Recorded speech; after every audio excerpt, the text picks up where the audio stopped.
Switzerland ရဲ့ fairy tale တဲ့ရွာလေးဖြစ်တဲ့ Lauterbrunnen ကဘလောက်တောင်လှလဲဆိုတာတူတူလိုက်ကြည့်ရအောင်နော်ဒါကတော့ဒီနေ့ညတဲမဲ့ hotel ပါနေရာကတော့ view အရန်ကောင်းတယ်ဒီကနာမည်အကြီးဆုံး Starbucks Fall နဲ့နီးနီးလေးပဲပေါ့နော်အခန်းကလည်းဝရဏပါတယ်ဝရဏကနေမြင်ရတဲ့ view ကိုကြည့်ပါအောင်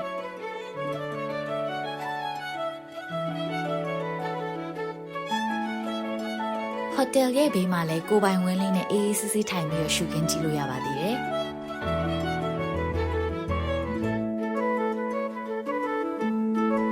Lauterbrunnen ကလေဘယ်နေရာကိုကြည့်လိုက်ဆွစ်ဇာလန်ရဲ့ postcard တွေပကြီးကားတွေတွေကရှုခင်းနေလို့ပဲနေရာတိုင်းကရှင်သက်ရှုမောပွဲပါ။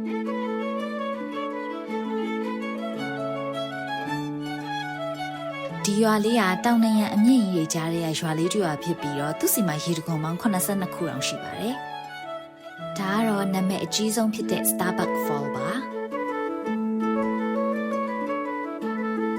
ငယ်ကကြားဘူးတာပေါ့နော်ဆွစ်ဇာလန်မှာနွားဖြစ်ရရင်တော့ကံကောင်းတယ်။ဘာလို့လဲဆိုရင်တနေရာကနေတနေရာကိုဟယ်လီကော်ပတာနဲ့ရွှေ့တယ်ဆိုပြီးကြားဘူးတယ်ပေါ့နော်။နွားကိုရွှေ့တာမတွေ့ခဲ့ရပါမယ်သူတို့အပင်တွေကိုရွှေ့နေတာတော့တွေ့ခဲ့ရပါတယ်။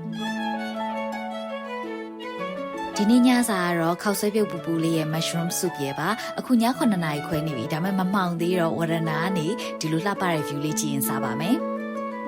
ဒါကတော့နောက်တစ်နေ့မနက် breakfast ပါ hotel breakfast ကအမျိုးအစားလဲစုံတယ်အရသာကလည်းအဆင်ပြေတယ်မဆိုးဘူးပေါ့နော်ဒါပေမဲ့အကောင်းဆုံးကတော့သူတို့ရဲ့ dining room နဲ့ကဒီလိုမှတ်အကြီးတွေနဲ့အပြင်မြင်ရတဲ့ view ပါ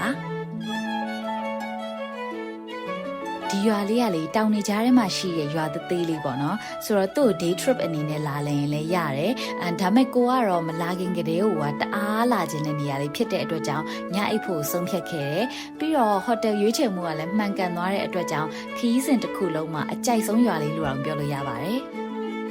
ဒီနေရာလေးကိုသဘောကျရဆိုရင်တော့ like and share လေးလုပ်သွားပေးပါအောင်နော်နောက် episode ဒီမှာပြန်တွေ့ပါမယ်ကျေးဇူးတင်ပါတယ်ရှင်